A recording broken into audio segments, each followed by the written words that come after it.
Hello বন্ধুরা, আজ আমি তোমাদের জন্য নিয়ে এসেছি সাউথ ইন্ডিয়ার নতুন মুভি ইডলি কড়াইয়ের কাহিনী নিয়ে। ছবিটি পরিচালনা করেছেন ধনুষ আর প্রধান ভূমিকায় আছেন ধনুষ নিজেই। চলো শুরু করি। ছবির শুরুতে আমরা দেখি একটা ছোট্ট গ্রামে বসে আছেন শিবানেশন, যিনি বহু বছর ধরে চালাচ্ছেন তার ছোট্ট ইডলি কড়াই নামের দোকান। এই দোকানের ইডলির স্বাদ অতুলনীয়। পুরো গ্রামে এবং আশেপাশে অনেকেই এখানে আসেন শুধু এই স্বাদের জন্য। শিবানেশনের ছেলে মুরুগান অর্থাৎ ধনুষ ছোটবেলা থেকেই এই দোকানেই কাজ করে আসছিল, কিন্তু মুরগানের স্বপ্ন ছিল বড় কিছু করার, শহরে গিয়ে নিজের যোগ্যতা প্রমাণ করার। কিছু বছর পর মুরগান শহরে চলে যায়। প্রথমে চাকরি পেতে কষ্ট হয়, কিন্তু নিজের রান্নার দক্ষতায় সে একসময় একটা বড় হোটেলে কাজ পায়। ধীরে ধীরে তার প্রতিভা সবাই চিনতে শুরু করে। শহরে থেকে মুরগান বুঝতে পারে শুধু খাবার নয়, খাবারের সঙ্গে জড়ানো মানুষের ভালোবাসাই সবচেয়ে বড় ব্যাপার। ঠিক তখনই একদিন ফোনে খবর আসে তার বাবা অসুস্থ হয়ে পড়েছেন আর দোকান প্রায় বন্ধ হওয়ার পথে। মুরগান দ্রুত গ্রামে ফিরে আসে। গ্রামে ফিরে এসে দেখে গ্রামের ওই বিখ্যাত দোকানটা এখন এক কর্পোরেটর রেস্টুরেন্ট চেইনের চাপে ধ্বংস হওয়ার পথে।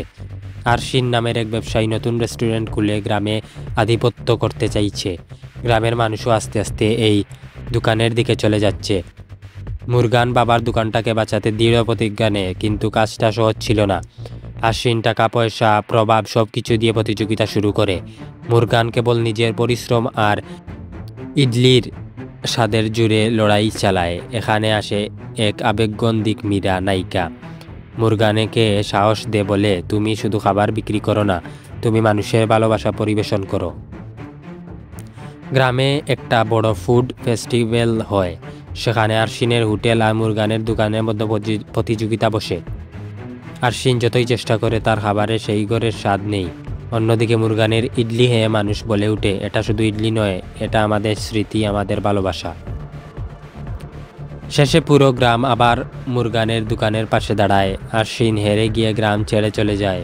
ছবির শেষে আমরা দেখি মুরগান আবার বাবার দোকানটা নতুন করে গড়ে তোলে। দোকানটা এখন শুধু একটা দোকান নয়, গ্রামবাসীর ভালোবাসা আর ঐক্যের প্রতীক হয়ে ওঠে। মুরগান শিখে নে, টাকা দিয়ে দোকান বড় করা যায়, কিন্তু মানুষের হৃদয়ে যে তার স্বাদ শুধু ভালোবাসা দিয়েই আসে। বন্ধুরা, ইডলি কড়াই শুধু একটি ফুড মুভি নয়, বরং এটা পরিবার, স্বপ্ন আর ভালোবাসার গল্প, যেখানে শেখানো হয়েছে আমরা যতই আধুনিক হই, শিকড়ের টান আর গড়ের স্বাদ কখনো হেয়েও যায় না, অর্থাৎ ব্যথা যায় না। এই ছিল ইডলি কড়াই মুভির সম্পূর্ণ বাংলা এক্সপ্লেইন। যদি ভিডিওটি ভালো লেগে থাকে তাহলে অবশ্যই চ্যানেলটিকে সাবস্ক্রাইব করবেন, শেয়ার করবেন। ধন্যবাদ।